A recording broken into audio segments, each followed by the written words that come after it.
Aprenda com Abraão a ser consagrado para Deus. Parte 04, dia 13 de novembro de 2025. Verdadeiramente, nós não temos, mas por tudo isso, todo homem cristão almeja isso. Eu preferiria que meu filho tivesse uma cópia perfeita para escrever embora ele nunca possa escrever igual a isso, do que ele deveria ter uma cópia imperfeita diante dele, porque então ele nunca seria um bom escritor. Nosso Pai Celestial nos deu a imagem perfeita de Cristo, seja nosso exemplo. Sua lei perfeita seja a nossa regra.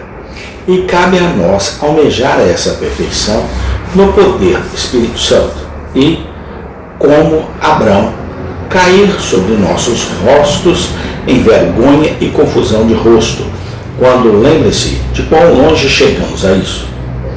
Perfeição é o que desejamos, ansiamos e, no final, obtivermos. Não queremos que a lei seja atenuada para nossa fraqueza. Bendito seja Deus, nós deleitamos na perfeição dessa lei.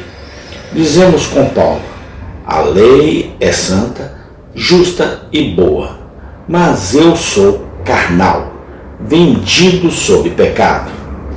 A vontade de Deus é aquela que nós seríamos conformados a, e se nós que somos crentes tivéssemos apenas um desejo, e poderia ser concedido a nós de uma só vez, deveria ser isso, para nos tornar perfeito em toda boa obra e fazer sua vontade, operando em nós o que é agradável em sua visão.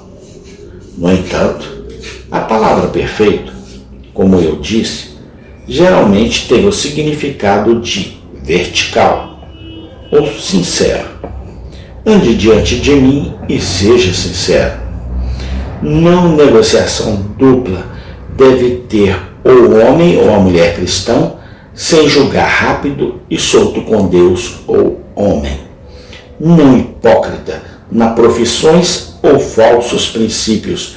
Ele deve ser como transparente como vidro. Ele deve ser um homem ou uma mulher em quem não há dolo. Um homem que rejeita o engano em todas as formas, que a odeia e detesta e caminha diante de Deus, que vê todas as coisas com a absoluta sinceridade, desejando sinceramente em todas as coisas, grandes e pequenas, recomendar-se à consciência dos outros como em a visão do Altíssimo. Irmãos, aqui está o modelo da vida consagrada. Você não deseja alcançá-la? Tenho certeza de que cada alma que é movido pela graça de Deus o fará. Mas, se o seu sentimento sobre isso é como o meu, será apenas o de Abraão em o texto. Abraão caiu, com o rosto em terra diante do Senhor. Como longe chegamos disso! Nós não temos sempre pensado em Deus como todo suficiente? Nós estivemos descrente? Nós duvidamos dele aqui e duvidamos dele lá. Não fomos trabalhar neste mundo como se creu na promessa?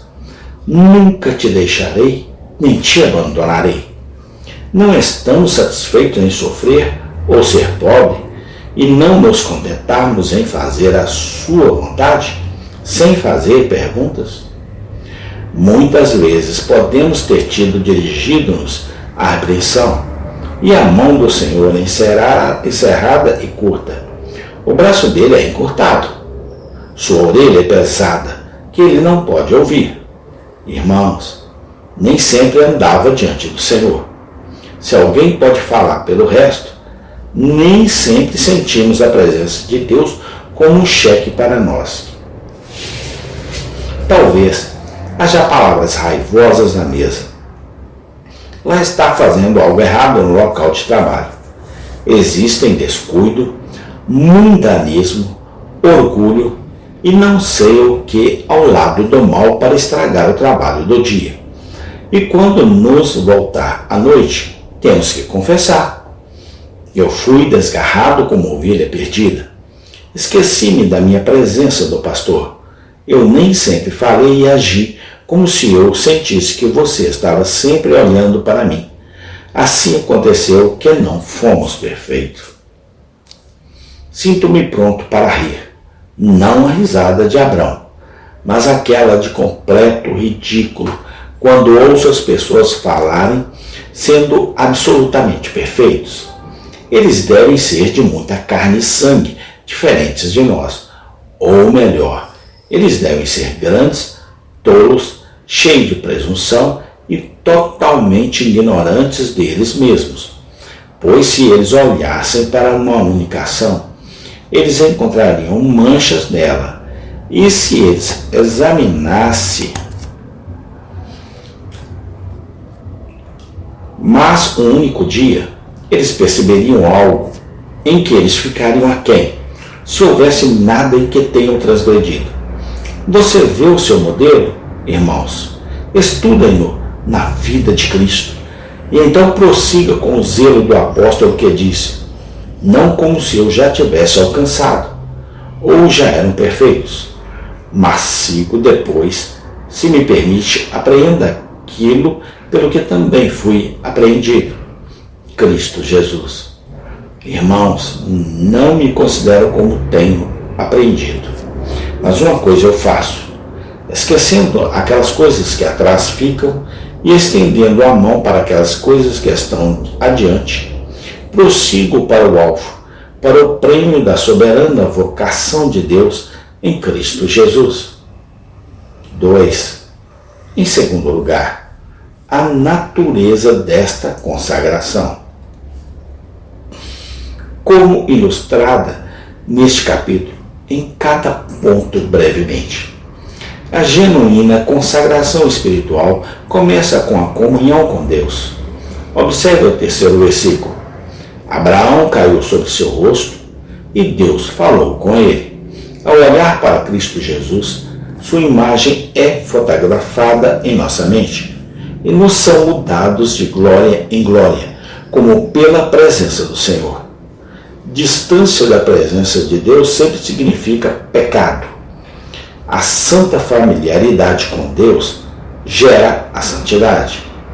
O quanto mais você pensa em Deus, mais você medita em suas obras. Quanto mais você o louva, mais você ora para Ele. Mais constantemente você fala com Ele e Ele com você, pelo Espírito Santo. Mas certamente você está sobre o caminho para a consagração completa, à sua causa. O próximo ponto na natureza desta consagração é que é promovido por visões ampliadas da aliança da graça. Leia mais. Quanto a mim, eis que minha aliança é contigo, e serás o pai de muitas nações. Amém. Tem continuação. Obrigado, Deus, porque até aqui o Senhor tem nos ajudado e abençoado. Amém.